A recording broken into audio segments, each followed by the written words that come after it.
Hello everyone, welcome to What Were You Thinking? My name, as you guys know, is Jeremy Moses, and briefly, let's talk about the Penn State scandal. I talked about this last year when it was just breaking, when it was just coming down, and now I'm going to talk about it again, this time because Jerry Sandusky, the central figure in this whole mess, involving sex abuse and young children, well, he's been convicted tonight. 45 out of 48 counts against him. The jury reached a verdict of guilty. On November 9th, of course, the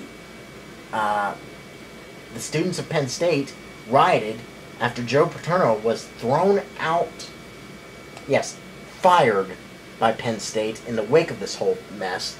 And back then, I produced a video saying that, seriously, what were you thinking, Penn State, for rioting on your campus over this? Over a football coach, of all things. Since then, of course, and that happened to be one of my most responded to videos here on this channel. Since then, Penn State basically decided that, a bunch of Penn State alumni decided that they were going to do something productive. On November 10th, in fact, they set up and announced Proud PSU for RAINN, which is a fundraiser for the Anti-Sexual Violence Network, RAINN, or, as it's known, Rape, Abuse, and Incest National Network. Since that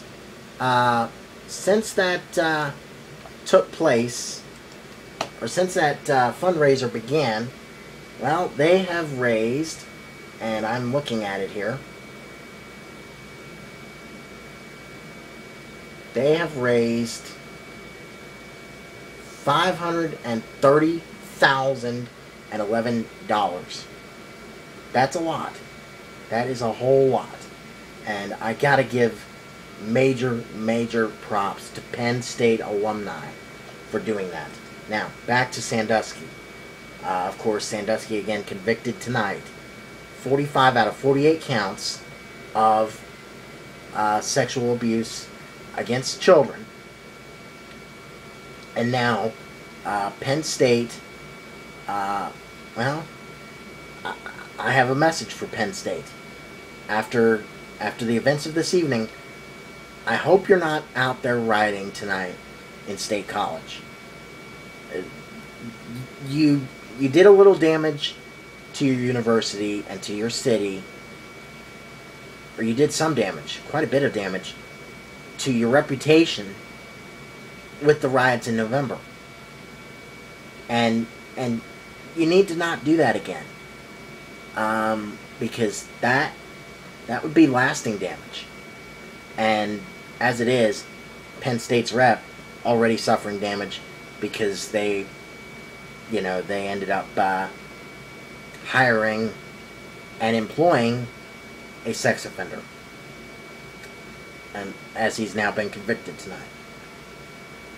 Sandusky, meanwhile, faces up to 442 years in prison and a minimum of 60 years.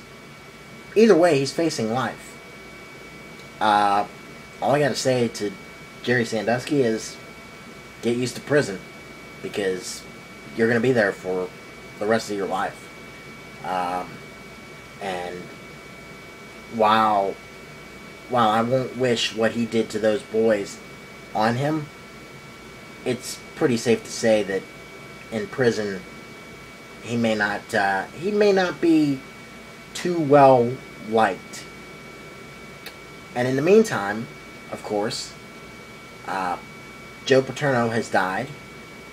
So he's no longer alive, and, that's sad, in that, basically Paterno has basically, you know, he was fired, and then a few months later, or 2 months later, he died from lung cancer.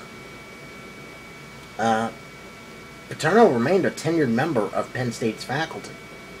So it's not like he was completely, you know, he was completely removed from Penn State culture. He was a tenured member of faculty. He just wasn't the football coach anymore. And Paterno's retirement package, well, it was being finalized when he died. Meanwhile, Sandusky, he's not going to get retirement. He's pretty much not going to, he is pretty much not going to get any retirement from Penn State. He's going to end up losing all of that. And he's, like I said, going to prison for the rest of his life. So, as far as that's concerned, he's getting what basically he has rightfully coming to him. Based on what he did to those young children. Anyway, that's it for me. I'm Jeremy Moses. Thank you for watching. Thank you for listening. And I hope to see you right back here in the very near future.